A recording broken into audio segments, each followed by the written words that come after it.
কিছু মানে এখন মুশকিল হয়ে গেছে। সাংবাদিক হাতে একটা করে মোবাইল থাকলে পরেই সব সাংবাদিক হয়ে যাচ্ছে।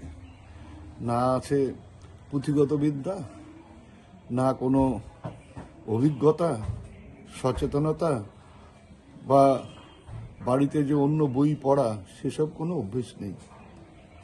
কাল আমি কি বলেছি আর কিভাবে সেটাকে তুলে ধরা হয়েছে, কিছু এই পোর্টালের সাংবাদিক আরো বেশি করে এগুলো করছে। কারণ তাদের যেগুলো আছে চ্যানেল সেগুলো কেউ দেখে না। ওই একটা বিতর্কিত খবর করতে পারলে যদি কিছু ভিউয়ার্স বাড়ে তাহলে কয়েকটা পয়সা সেখান থেকে আসবে। সেই কারণে তারা যা খুশি তাই খবর করে দিচ্ছে। এখন আমি যদি চ্যালেঞ্জ করতে যাই যে এই খবরটা যেটা তোমরা বলছো বা দেখাচ্ছ বা লিখেছো সেটা আমাকে দেখাও যে আমি কোথায় বলেছি, তাহলে অথই জ্বলে পড়বে।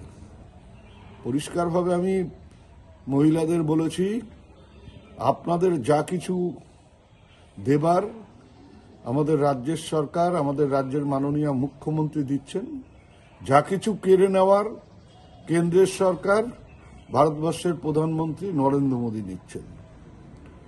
তাই আপনার বাড়িতে যদি কেউ আপনাকে, আপনার পরিবারের কোনো সদস্য যদি বিজেপিকে ভোট দেওয়ার কথা বলে বা তারা বিজেপিকে ভোট দিতে চায়, তাহলে তার জন্য রান্নাঘরটা বন্ধ করে দেবেন, রান্নাঘরে তালা লাগিয়ে দিয়ে বলবেন নিজের রান্না নিজে করে খাও।